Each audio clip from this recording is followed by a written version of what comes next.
من الشيطان اللعين الرجيم. بسم الله الرحمن الرحيم.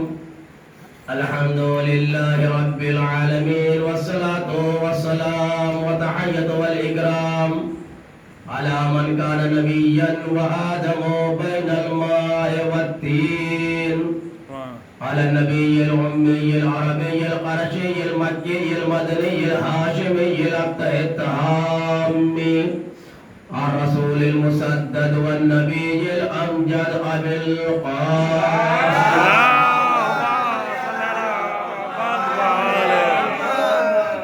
وآل الطيبين الطاهرين المعصومين المظلومين، ولعنة الله على أعدائهم أجمعين من يومنا هذا إلى قيام يوم الدين.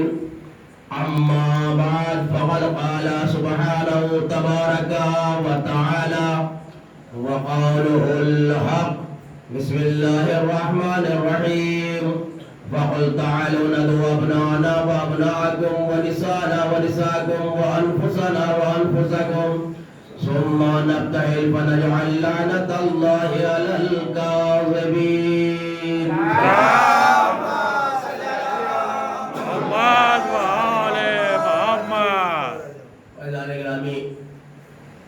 برادران عزیز، عزاداران مظلوم کربلا، ماتم داران سید الشہداء، شب چہلم کی یہ مجلس ہے اور ارشاد باری تعالیٰ ہو رہا ہے کہ جب نصارے نجران سے رسول اللہ کی کٹھوجتی ہوئی اور ان لوگوں نے کہا کہ عیسیٰ اللہ کے بیٹے ہیں، اور رسول اللہ نے بہت سی دلیلیں دیں لیکن یہ لوگ مانے نہیں، عیسائی مانے نہیں، تو اللہ نے کہا اے میرے حبیب ان سے کہہ دو یہ اپنی کٹھوجتی پر جو اڑے ہوئے ہیں ان سے کہہ دو کہ یہ اپنی عورتوں کو لائیں، تم اپنی عورتوں کو لاؤ، یہ اپنے مردوں کو لائیں، تم اپنے مردوں کو لاؤ، یہ اپنے بچوں کو لائیں، تم اپنے بچوں کو لاؤ اور آپس میں مباہلہ کر لو۔ یہ اسلام میں رسول اللہ نے سب سے پہلے جب اسلام کے لیے قدم بڑھایا ہے، بچانے کے لیے، پھیلانے کے لیے، اور اسلام کا جب وقت آیا، یعنی وقت یہی تھا کہ اسلام میں اللہ کو پاک بنایا جا رہا تھا عیسیٰ کا، اور اس کے لیے رسول اللہ نے جو ہے یہ انتظام کیا، اللہ نے انتظام کیا رسول کے ذریعے سے کہ ان سے کہہ دو یہ کٹھوجتی پر اڑے ہوئے ہیں۔ اسی لیے قرآن مجید میں ایک سورہ ہے جو تمام سوروں میں سب سے عظمت والا سورہ ہے۔ وہ کون سا سورہ ہے؟ سورہ توحید، سورہ اخلاص۔ بسم اللہ الرحمن الرحیم۔ قل هو اللہ احد اللہ الصمد لم یلد ولم یولد ولم یکن له کفوا احد۔ صاف صاف ارشاد ہو رہا ہے، قل کہہ دو اے رسول کہ اللہ ایک ہے اور وہ بے نیاز ہے، اور اس نے کسی کو پیدا نہیں کیا ہے، نہ اس کو کسی نے جنا ہے اور نہ اس کا کوئی شریک ہے۔ یہ اس کا مطلب ہے۔ اور اس سورے کی اتنی خاصیت اللہ نے رکھی ہے اس سورے کی کہ یہ سورہ توحید جو ہے، یہ آج ہمارے یہاں جب بھی کوئی دنیا سے جاتا ہے تو الحمد کا سورہ ایک بار اور قل هو اللہ کا سورہ 3 بار پڑھا جاتا ہے، اور فاتحہ کے طور کے اوپر یہ پڑھا جاتا ہے۔ حالانکہ قرآن مجید اس میں 114 سورے ہیں، سب سورے با عظمت ہے، با فضیلت ہے، با کمال ہے، لیکن یہ خصوصیات سورہ توحید کو ہی عطا کی اللہ نے۔ رسول اللہ صلی اللہ علیہ وآلہ وسلم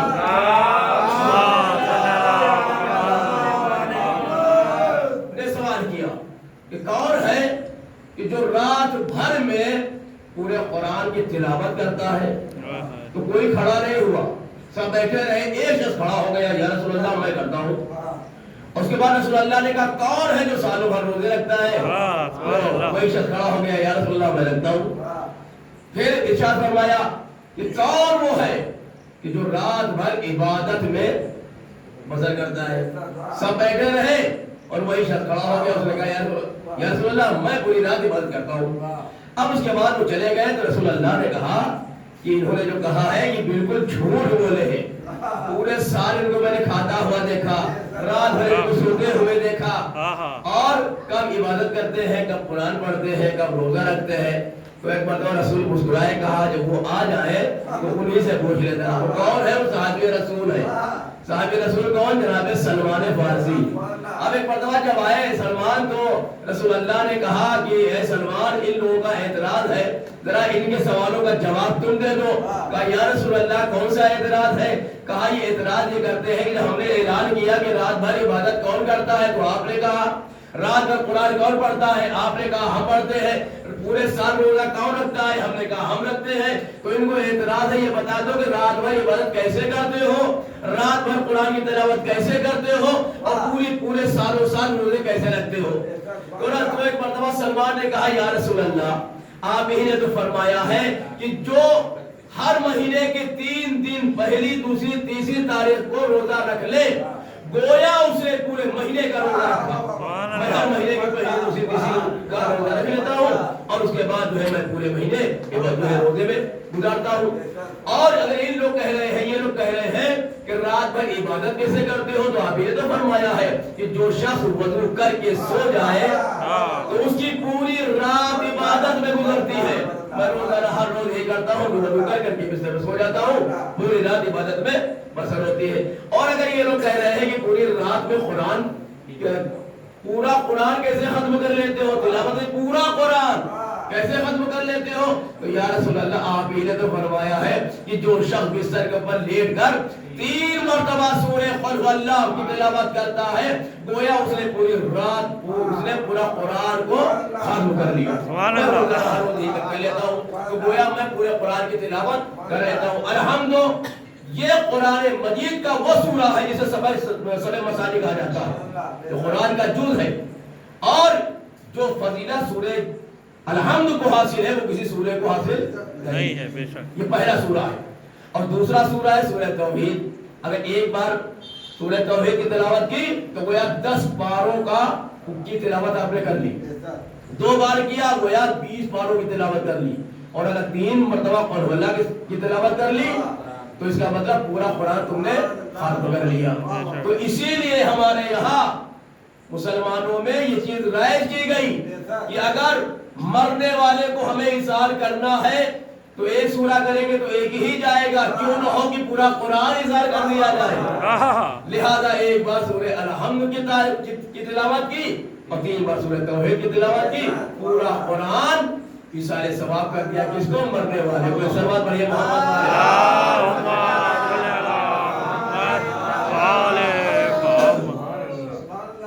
بادشاہ بہت سے گزرے ہیں، بنی عباس کے، بنی امیہ کے۔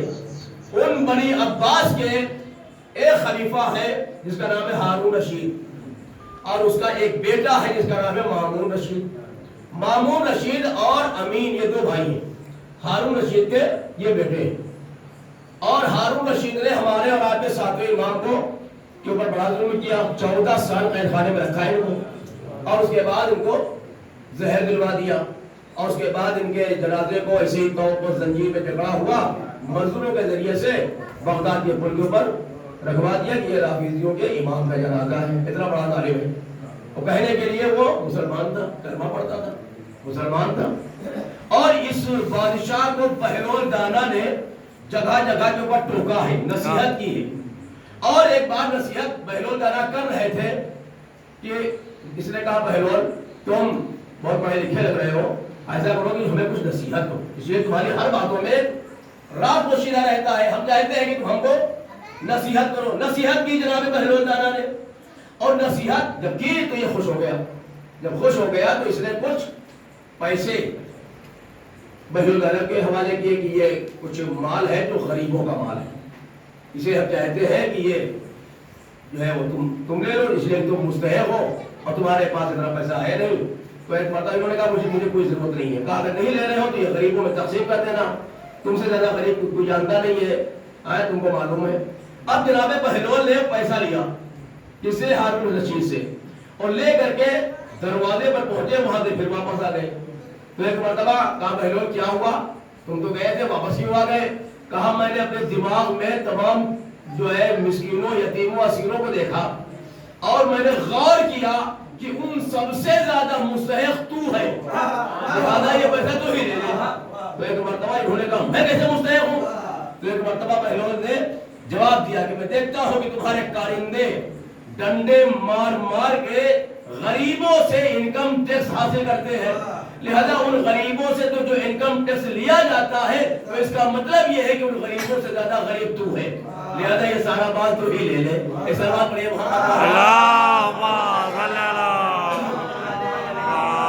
بہلول تو یہ ہارون رشید کا بیٹا مامون ہے، بڑا پڑھا لکھا تھا یہ، بہت پڑھا لکھا تھا یہ، اور اپنے زمانے میں بہت بڑا قابل تھا، یہ بہت پڑھا لکھا تھا۔ قیصر روم نے، قیصر روم جو سپر پاور تھا جسے آج کل امریکہ ہے، قیصر روم سپر پاور تھا اور اس کی بات سب مانگتے تھے۔ قیصر روم نے اپنا سپاہی بھیج دیا اور کہا جاؤ جا کے کہو کہ رسول کے جو ہے وہ تم دعویٰ کر رہے ہو کہ رسول کی اسلام کی حفاظت ہم کر رہے ہیں، ہم امام ہے، ہم خلیفہ ہے، ہمیں جانشین ہے، تو ہمارا ایک سوال ہے اس کا جواب دے دو۔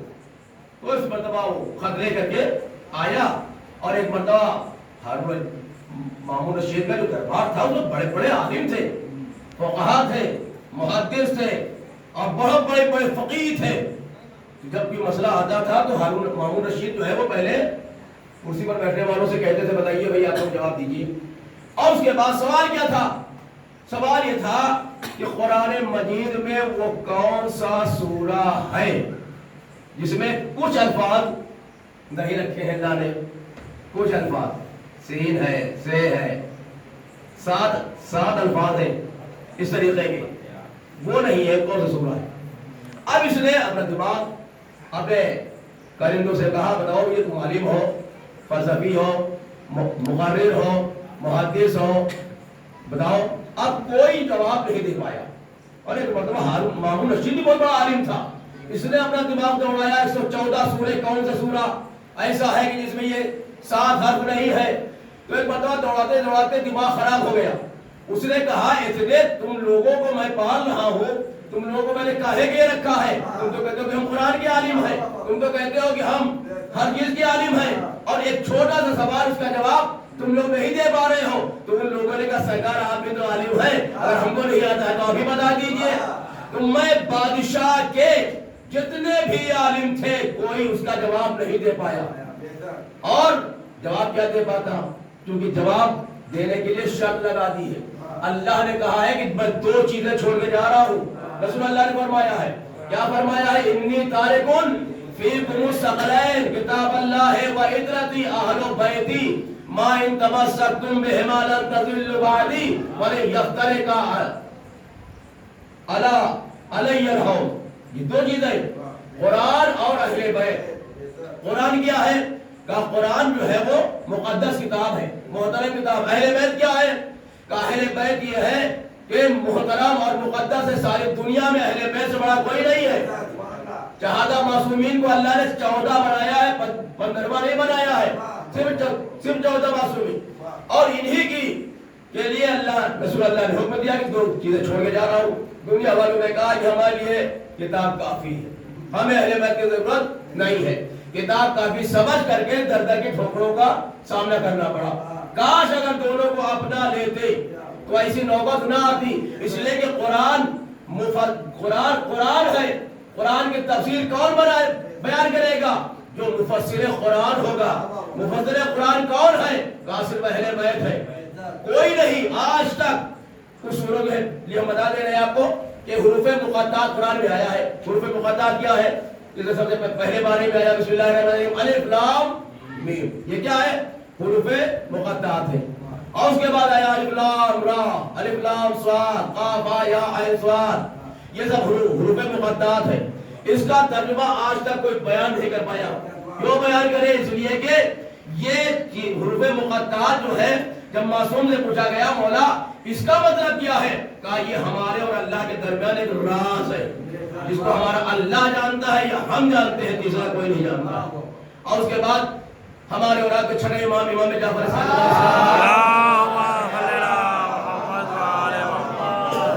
پوچھا جانے والے نے مولا یہ بتائیے کہ حروف مقطعات میں سب سے بڑا حروف مقطعات جو ہے وہ الف لام میم عین صاد، کاف ہا یا عین صاد، یہ حروف مقطعات۔ اس کی تشریح کر دیجئے۔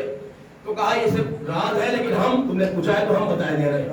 کاف سے مراد امام نے فرمایا، امام کون ہے؟ صادق ہے، صادق، زبان بھی سچی ہے، نام بھی سچا ہے، امام ہے، معصوم ہے، ان سے ترک اولا بھی ممکن نہیں ہے، مراد بہت دور کی بات وہ فرما رہا ہے۔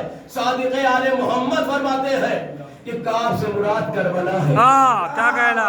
کاف سے مراد کربلا ہے، یہ سے مراد یزید ملعون ہے، عین سے مراد عصر عاشورہ ہے، صاد سے مراد صبر امام حسین ہے۔ یہ تشریح کی کس نے؟ صادق آل محمد نے۔ اب صادق آل محمد نے تشریح کی، امام نے فرمایا کاف سے مراد کربلا، ہے سے مراد ہلاکت، یہ سے مراد یزید ملعون، عین سے مراد عصر عاشورہ، صاد سے مراد صبر امام حسین علیہ السلام۔ اب دنیا کہتی ہے کہ کربلا قرآن میں کہا ہے، ارے قرآن تو چھوڑ دیجئے، حروف مقطعات میں جو ہے وہ کربلا موجود ہے، کربلا قرآن مجید کے حروف مقطعات میں موجود ہے۔ تو ایک مرتبہ اس نے کہا کہ اتنے بڑے بڑے عالم مفکر اور مفسر سب لاجواب ہو گئے، خود مامون رشید بھی لاجواب۔ تو ایک مرتبہ کہا کہ بھائی اس کو بلاؤ جو مشکل کشا ہے۔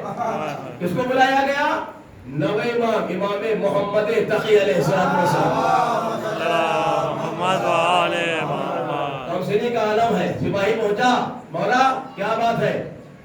مولا ہم آئے ہیں بادشاہ کے پاس سے، کہا ہمیں معلوم ہے، کہا ایک سوال ہے، کہا سوال بھی بتانے کی ضرورت نہیں، سوال بھی ہمیں معلوم ہے۔ کہا کہ سوال بھی امام نے بتایا کہ یہ سوال کر کے قیصر روم نے مامون کے پاس بھیجا ہے، اور مامون لاجواب ہو گیا ہے، اس کے جتنے بھی سپاہی درباری تھے سب لاجواب ہو گئے ہیں، انہوں نے ہمارے پاس بھیجا ہے، جا کے بادشاہ سے کہہ دینا کہ وہ سورہ الحمد ہے، اس میں یہ 7 چیزیں نہیں ہے۔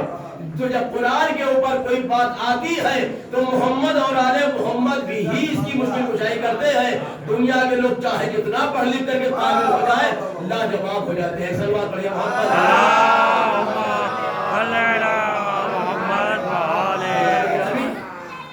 مامون رشید جیسا آدمی، بہت سے واقعات ہیں جو علماء کے سامنے آئے ہیں، بڑے بڑے مسئلوں کو حل کیا ہے ہمارے علماء نے، بہت بڑے بڑے، اور اکیلے نہیں حل کیا، اکیلے حل کر دیا، پورے مجمع کو بلایا کیونکہ دربار بھی سجایا جائے، اور علماء کو بھی بلایا جائے، سب کے سامنے ہم مسئلے کو حل کریں گے، اور مسئلے کو حل کر دیا، بادشاہ خوش ہو گیا۔ آج کل ہمارے سماج میں ایک واقعہ ہے، جگہ جگہ کے اوپر طلاق کا سلسلہ، طلاق طلاق طلاق یہ سلسلہ ہوتا ہے، طلاق کہہ دیا مجھ سے تو طلاق ہو گئی۔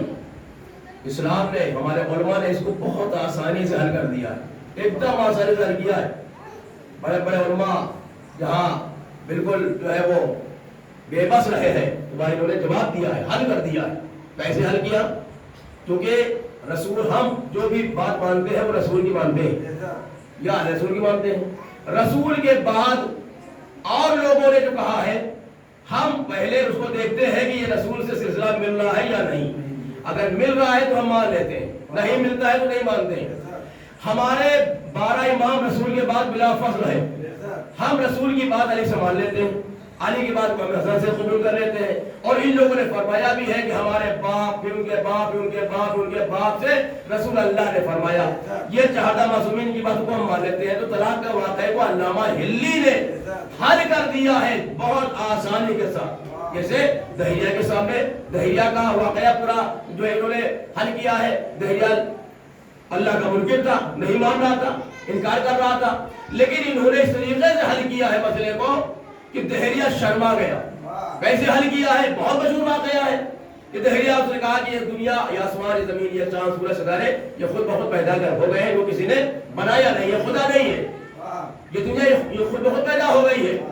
بحث ہو گئی، ایک شخص نے کہا، اب بڑے بڑے علماء کو بلایا گیا، تم ان سے بحث کرو گے؟ کہا نہیں، علماء صاحب ہے، ہم بحث نہیں کریں گے۔ سب کو بلایا، سب نے منع کر دیا۔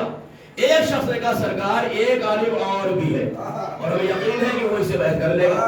کہا بلایا جائے، بلایا گیا، کہا ٹھیک ہے میں آؤں گا، لیکن دربار سجایا جائے، علماء کو بلایا جائے، اور اس کے بعد ہم آئیں گے۔ اب اس کے بعد وہ جب آیا ہے وہ عالم تو فوراً نہیں آ گیا، ٹائم پر نہیں آیا، 5 منٹ دیر کر کے آیا، تاخیر سے آیا۔ اب ایک مرتبہ یہ بار بار دیکھ رہا ہے اور کہہ رہا ہے کہ تمہارا عالم ہار گیا، تمہارا عالم ہم سے بحث نہیں کرے گا، تمہارا عالم ہار گیا۔ وہ کہتا ہے نہیں، ہمارا عالم ہارنے والوں میں سے نہیں ہے، اور اس کے بعد دیکھا کہ چلے آ رہے ہیں. جب تھوڑا سا تاخیر ہوئی تو انہوں نے پوچھا سرکار آپ کو آنے میں تاخیر کیوں ہوئی؟ کہا تاخیر اس لیے ہوئی کہ میں جب گھر سے چلا تو راستے میں دریا پڑا. دریا کے اس پار ہمارا گھر ہے اور ہم جب وہاں سے چلے تو دریا کے پاس جب پہنچے تو کوئی کشتی نہیں تھی, کوئی ناؤ نہیں تھی. تو ہم کھڑے ہو گئے, اتنے کو دیکھا کہ آسمان سے ایک پٹرا تختہ گرا اور اس کے پہلو میں دوسرا پٹرا گرا, پھر آپ چند کیلیں گری اور آپس میں جڑ گئی, ایک ناؤ بن گئی. اور میں ناؤ پر بیٹھا اس پار سے اس پار آ گیا, اتنی دیر لگی ہے. تو ایک مرتبہ دہریہ جو تھا, جو اللہ کا مذہب تھا, اللہ کا انکار کرنے والا تھا, اس نے کہا ان کا دماغ خراب ہو گیا ہے, یہ پاگل ہو گئے ہیں, یہ پاگل پر یہ باتیں کر رہے ہیں. بھلا کوئی کشتی بغیر بنانے والے کے بن سکتی ہے؟ تو یہ کھڑے ہو گئے, انہوں نے کہا تمہارا دماغ خراب ہو گیا ہے. جب چھوٹی سی کشتی بغیر بنانے والے کے نہیں بن سکتی تو اتنی بڑی کائنات بنانے والے کے کیسے بن سکتی ہے؟ سبحان اللہ, وہاں شرمندہ کر دیا. اگر وہاں پر یہ نہ ہوتے تو سارے عالم بیکار, دہریہ کامیاب ہو جاتا. لہذا ایسے موقع پر عالم کا ہونا ضروری ہے جو ان کے سوالوں کے جواب دے. عزیزان گرامی, دین اسلام ایسے نہیں پھیلا ہے. یہ رسول اللہ نے جو ہے اپنا اخلاق پیش کیا, کردار پیش کیا, اس سے پہلے آپ دیکھ لیجئے تمام نبیوں میں 1,24,000 پیغمبر بھیجے اللہ نے. سب سے بڑے پیغمبر کا نام رسول اللہ ہے جو ہمارے اور آپ کے آخری رسول ہے. اگر رسول اللہ کو ہٹا دیجئے بیچ سے تو سب سے بڑے پیغمبر کون ہے؟ کہا جناب ابراہیم ہے, ابراہیم خلیل اللہ. اور ابراہیم کو اللہ نے ایک دو درجے نہیں دیے, 5 عہدے دیے. جناب ابراہیم کو اللہ نے نبوت کا بھی درجہ دیا اور رسالت کا بھی عہدہ دیا, خلت بھی دے دی, اور یہ جو ہے ایک ذبیح کے باپ بھی ہیں. اور آخر میں انہوں نے دعا کی پانے والے ہمیں امامت کا بھی عہدہ دے دی, تو امامت کا بھی عہدہ دے دیا ہے. تو نہیں بڑے یار جناب ابراہیم خلیل اللہ. اور جناب خلیل نے جب تبلیغ کی ہے, اللہ کی طرف بلایا ہے, تو دستور کیا تھا ان کا؟ کا دستور یہ تھا کہ بڑے مہمان نواز تھے. جب کوئی مہمان دروازے پر آتا تھا تو خالی نہیں جانے دیتے تھے, کہتے بھیا چائے پانی پی لو. یہ سنت ابراہیم ہے, ہر انسان کو کرنا چاہیے. دروازے پر جو بھی آ جائے, کھانے کا ٹائم ہے تو کھانا کھلانا چاہیے, چائے کا ٹائم ہے تو چائے پلانا چاہیے, نہیں کچھ کر سکتے ہیں تو ایک گلاس پانی پیش کرنا چاہیے تاکہ خالی واپس نہ جائے. یہ سنت جناب ابراہیم ہے. جناب ابراہیم کا دستور تھا کہ کھانا نہیں کھاتے تھے جب تک کوئی مہمان نہیں آ جاتا تھا. اتنے بڑے جو ہے نبی تھے اور اتنا یہ جو ہے اہتمام کرتے تھے. ایک بار ایسا ہوا کہ کوئی نہیں آیا تو انہوں نے دعا کی, تو لوگ آتے تھے تو مہمان جب دیکھتے تھے کسی کو آتا ہوا تو بہت خوش ہو جاتے تھے کہ دیکھو ہمارے مہمان آ رہا ہے, روک لیتے تھے تو بھائی ایک دن کے لیے ٹھہر جاؤ ہمارے گھر پر, روک لیتے تھے. اور ایک بار ایسا ہوا کہ 10 لوگ آئے, 10 آدمی جو اسلام کے مخالف تھے, یہودی تھے, نصارا تھے, جو بھی رہے ہو اسلام کے مخالف, وہ آئے اور انہوں نے جناب ابراہیم بہت خوش ہو گئے کہ آج تو 10 آدمی آ گئے ہیں, 10 کو روک لیا, بھائی ایک رات کے لیے رک جاؤ. اب وہ رک گئے, مسافر تھے. اب اس کے بعد انہوں نے کھانا بنوایا, بہترین کھانا کھلایا, بستر دے دیا, رات میں لیٹنے کے لیے بہترین ملائم نرم گدا دے دیا. تو ایک دن جب رکے تو ان کو بڑا اچھا لگا, کہ لگے اے ابراہیم کیا دوسرے دن بھی ہم رک سکتے ہیں؟ دوسرے دن بھی رک گئے. کہا تیسرے دن, کہا تیسرے دن بھی, 2-3-4 دن یہ رک گئے. اور اس کے بعد کہ لگے ہم جانا چاہ رہے ہیں. تو جناب ابراہیم نے کہا ٹھیک ہے جاؤ. تو اس کے بعد تو ان لوگوں نے کہا کہ ابراہیم تم نے بڑی ہمارے ساتھ میں خدمت کی ہے, بڑا جو ہے وہ کیا ہے, آپ نے کھانا اچھا کھانا کھلایا اور اچھا جو ہے بستر دیا, نرم بستر دیا. ہم بڑے آپ کے احسان مند ہیں, آپ بھی کچھ ہم سے مانگیے تو ہم بھی اس کو دینے کی, اس کو پورا کرنے کے لیے تیار ہیں. تو جناب ابراہیم نے کہا دیکھو ایسا ہے, ہمیں کوئی چیز کی حاجت نہیں ہے, صرف ایک حاجت ہے, اگر ہو سکے تو کر لو. کہا کون سی حاجت ہے؟ کہ ہمارے خدا کو سجدہ کر دیں, ہمارے خدا کو سجدہ کرتے ہوئے چلے جاؤ. تو ان لوگوں نے کہا ہم یہی تو نہیں کریں گے, ہم تمہارے خدا کو سجدہ نہیں کریں گے. جناب ابراہیم نے کہا ٹھیک ہے کوئی بات نہیں کرنا ہے تو چلے جاؤ. اب یہ لوگ جو ہے چلے, تھوڑی دور گئے تھے تو ایک نے کہا کہ یار اتنی 3 دن جو ہے انہوں نے مہمان رکھا, اچھا کھانا دیا, اچھا جو ہے بستر دیا, اگر وہ کہہ رہے ہیں کہ ہمارے خدا کو سجدہ کر لو تو اس میں حرج کیا ہے کہ ہمارے دل جھک جائیں گے, ہم کو سجدہ کرنا ہے, چلو سجدہ کرتے ہیں, واپس آتے ہیں. اب یہ سوچ کر کے آئے جناب ابراہیم کے پاس, اے ابراہیم تم نے اتنا ہمارے ساتھ میں کیا, ہم سجدہ کرنے تمہارے خدا کو آ گئے. جناب ابراہیم نے کہا بسم اللہ. انہوں نے جیسے ہی ان لوگوں نے سجدے میں سر رکھا, جناب ابراہیم نے دعا کے لیے ہاتھ اٹھا دیا. اے پالنے والے سر کا جھکانا ہمارا کام تھا, دل کا جھکانا تیرا کام. ابھی تک یہ اللہ کے منکر تھے, لیکن جب سجدے سے سر کو اٹھایا تو ان لوگوں نے اسلام قبول کر لیا. سلوات پڑھیے محمد.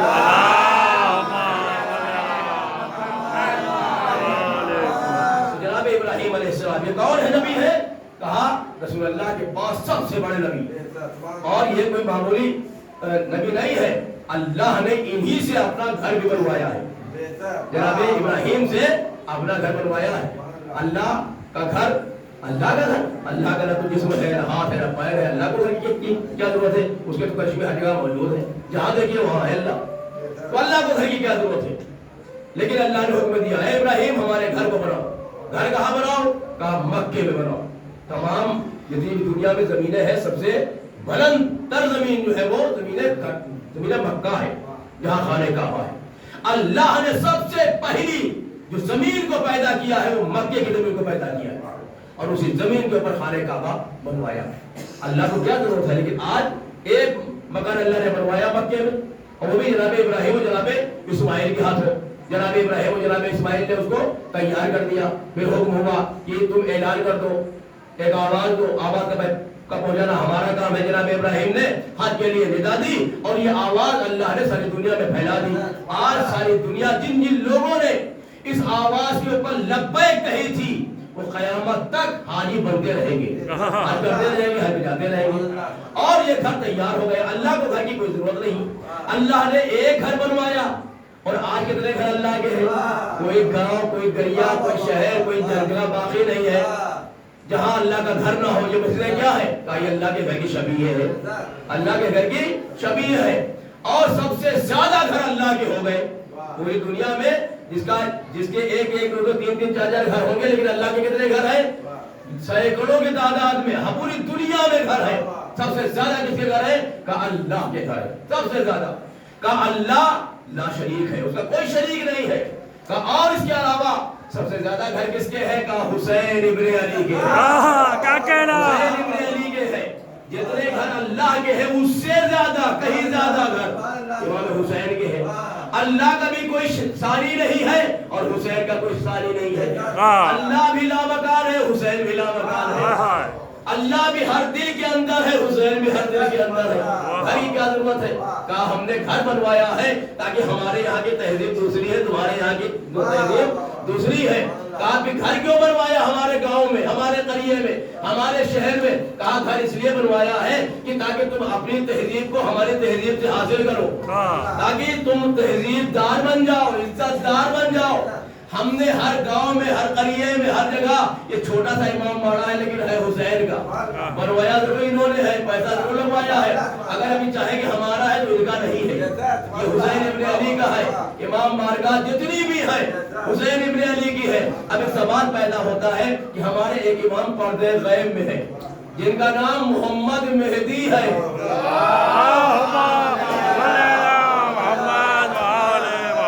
رسول نے فرمایا ہے کہ چونکہ قیامت سے پہلے امامت رہنا ہے, لہذا رسول کے بعد سے لے کر قیامت تک کا جو فاصلہ ہے اس میں ایک ہادی ہوگا جو امام کی شکل میں ہوگا. 11 امام آئے چلے گئے, لیکن 12واں پردے غیب میں ہے. رسول اللہ نے فرمایا اس کا بھی نام محمد ہی ہوگا, محمد ہی ہوگا. اور جب وہ آئے گا تو ساری دنیا کو جو ظلم و جور سے بھری ہوئی ہے اسے عدل اور انصاف سے بھر دے گا. اب لوگ سوال کرتے ہیں تمہارا امام پردے میں ہے, جب وہ آئے گا تو کہاں آئے گا, کس جگہ آئے گا؟ تو اللہ نے جو جناب ابراہیم نے مکان بنوایا تھا اللہ کا گھر خانہ کعبہ اسی میں آئے گا.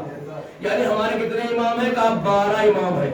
پہلے کا نام علی ہے, دوسرے کا نام حسن, تیسرے کا نام حسین, چوتھے کا نام علی ابن الحسین, پانچویں کا نام محمد باقر, چھٹے کا نام جعفر صادق, ساتویں کا نام موسیٰ کاظم, آٹھویں کا نام علی رضا, اور 9ویں کا نام محمد تقی, 10ویں کا نام علی نقی, 11ویں کا نام حسن عسکری, 12ویں کا نام محمد.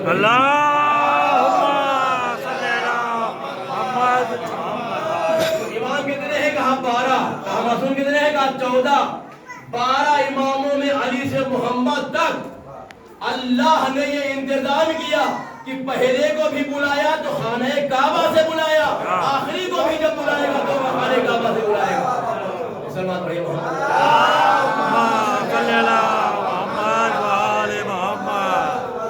تو یہ جو ہے امام محمد مہدی اور گھر بنوایا۔ اب لوگ اعتراض کرتے ہیں وہ جب آئے گا تو کہاں آئے گا؟ کہ خانہ کعبہ میں کہا کہ ہم اپنے گھر بلائیں گے تو کیسے بلائیں گے؟ کیونکہ ہم بھی تو کے ماننے والے ہیں، ہم بھی کہیں گے ہمارے یہاں کوئی ایک معمولی سا مولانا اگر آ جاتا ہے، عالم آ جاتا ہے، ہم سوچتے ہیں کہ اس کو اچھی جگہ پہ بٹھائیں، اس کے لیے چائے انتظام کا انتظام کریں، کھانے پینے کا انتظام کریں، دل خوش ہو جاتا ہے۔ کوئی نیتا آ جائے ہمارے گھر کے اوپر تو آدمی بہت خوش ہوتا ہے کہ ارے ہمارے گاؤں میں ہماری فلاں کے یہاں اتنا بڑا نیتا آیا ہے، لوگ دیکھنے کے لیے آ جاتے ہیں۔ جو پوری کائنات کا نیتا ہو، جو پوری کائنات کا امام ہو، وہ آئے گا تو ہمارے گھروں میں آئے گا۔ کہاں جب وہ آئے گا تو اس کے لیے کوئی جگہ بنائی ہے تم نے؟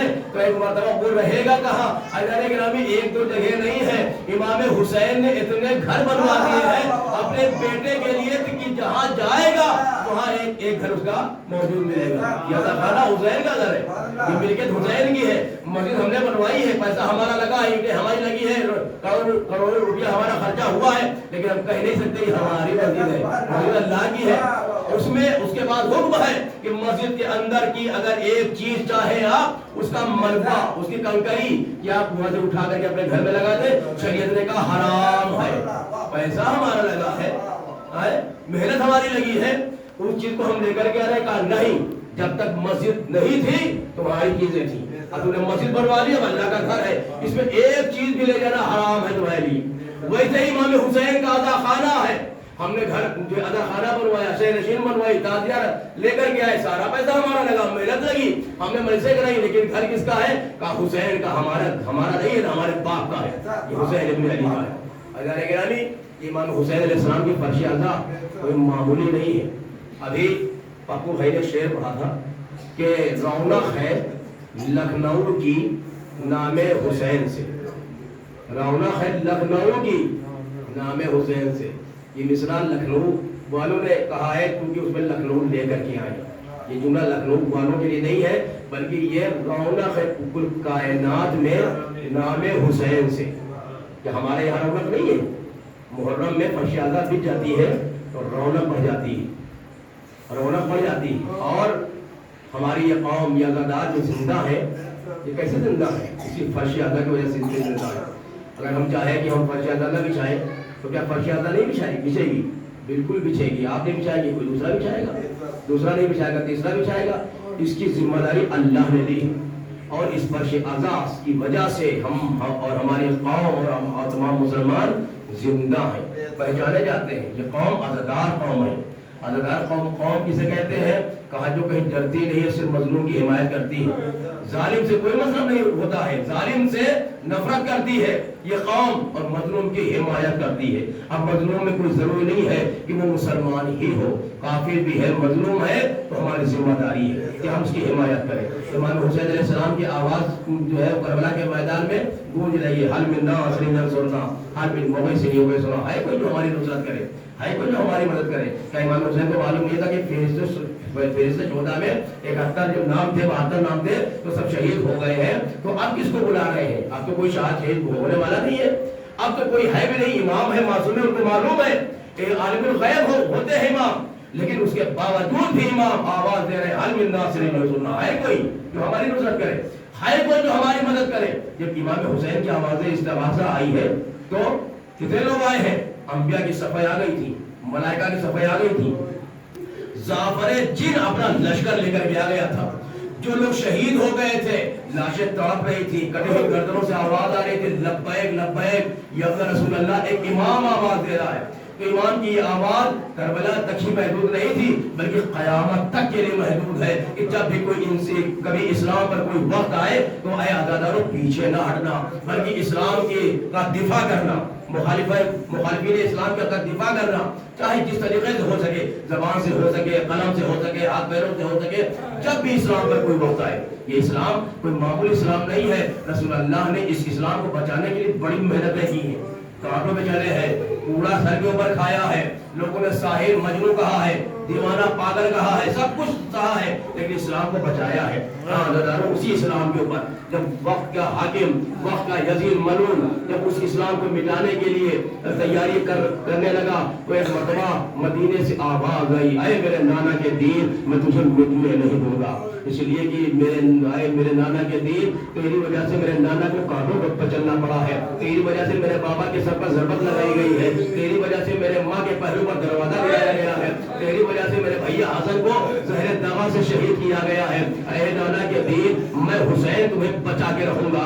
اگر تجھے سینہ کمزور ہے میں اپنے جوان بیٹے کا سینہ دے دوں گا, اگر تیرے پاس جسم کمزور ہے میں قاسم کا جسم دے دوں گا, تیرے پاس ہاتھ کمزور ہے میں عباس کے بازو دے دوں گا, اگر تیرے پاس گلا کمزور ہے میں 6 مہینے کے بچے کا غلط گلا دے دوں گا, اگر تیرے پاس سر کمزور ہوگا تو میں اپنا سر دے دوں گا. اور اے اسلام اگر اس کے باوجود بھی تو نہیں بچ پائے گا تو یاد رکھ میں اپنے بہن زینب کے سر سے چادر دے دوں گا لیکن تجھے بچا دوں گا. ہاں عزیزانو, امام حسین علیہ السلام تھوڑا سا قافلہ لے کر کے چلے ہیں مدینے سے اسلام کو بچانے کے لیے, اور کربلا کے تپتے ہوئے صحرا میں پہنچ جائے. 2 محرم کو والد کربلا ہوئے, 7 محرم سے حسین پر پانی بند کر دیا گیا, 9 محرم کو حسین درگاہ آدھا میں گر گئے. ہاں عزیزانو, بس آپ کی زحمت تمام ہے.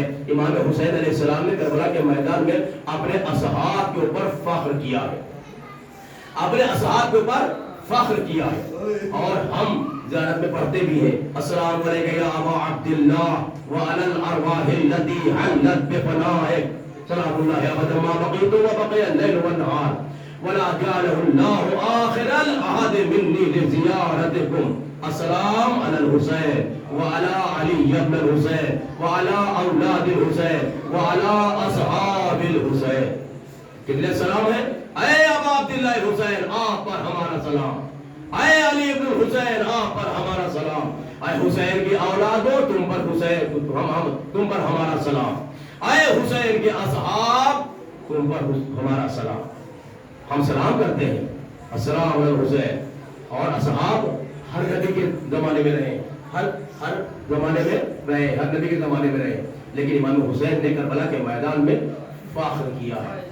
شب عاشور 9 محرم کی رات ایک مرتبہ امام جناب زینب نے امام حسین کو بلایا, بھیا یہ صحابہ باوفا جتنے بھی ہیں کا ان کا امتحان لیا ہے, اس لیے کہ نانا کے ساتھ میں صاحب تھے, نانا کا ساتھ چھوڑ کے بھاگ گئے تھے, بابا کا کے ساتھ دغا بازی کی تھی, بھیا حسن کا ساتھ نہیں دیا تھا, بھیا ان کو آزما کرو.